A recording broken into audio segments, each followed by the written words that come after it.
नमस्कार मित्रांनो, सरकारी योजना आपल्यासाठी या यूट्यूब चॅनलमध्ये आपल्या सर्वांचं सहर्ष स्वागत। शिक्षण संचालनालय माध्यमिक व उच्च माध्यमिक महाराष्ट्र राज्य पुणे यांनी 6 मार्च 2025 रोजी निर्गमित केलेले हे पत्र आहे। विभागीय शिक्षण उपसंचालक सर्व विभाग, शिक्षणाधिकारी माध्यमिक, जिल्हा परिषद सर्व, शिक्षण निरीक्षक उत्तर पश्चिम दक्षिण बृहन्मुंबई यासाठी। विषय काय आहे पहा। शासन निर्णय 14/10/2024च्या अंमलबजावणीबाबत अनुदानास पात्र करण्यात आलेल्या शाळेमधील बायोमेट्रिक अथवा चेहरा ओळख फेस रिकग्नायझेशन प्रणालीनुसार उपस्थितीबाबत संदर्भ इथे जे आर आहेत ते नमूद केले आहेत। वरील विषयासंदर्भीय पत्र पाहावीत।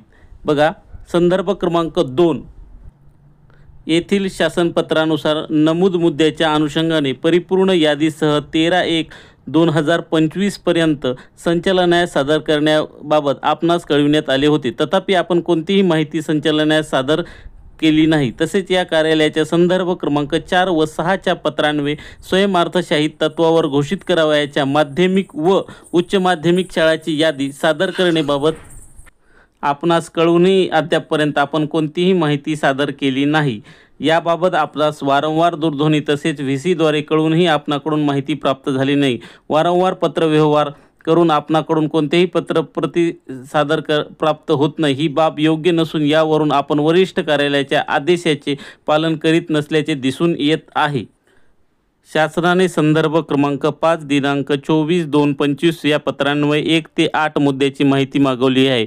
याबाबत शासन स्तरावरून सातत्याने पाठपुरावा होत आहे। सदर बाबीची गांभीर्याने विचार करून संदर्भीय पत्रान्वये दिलेल्या निर्देशानुसार दिनांक 7/3/25 पर्यंत खास दूतामार्फत समक्ष माहिती या कार्यालयात सादर करावी।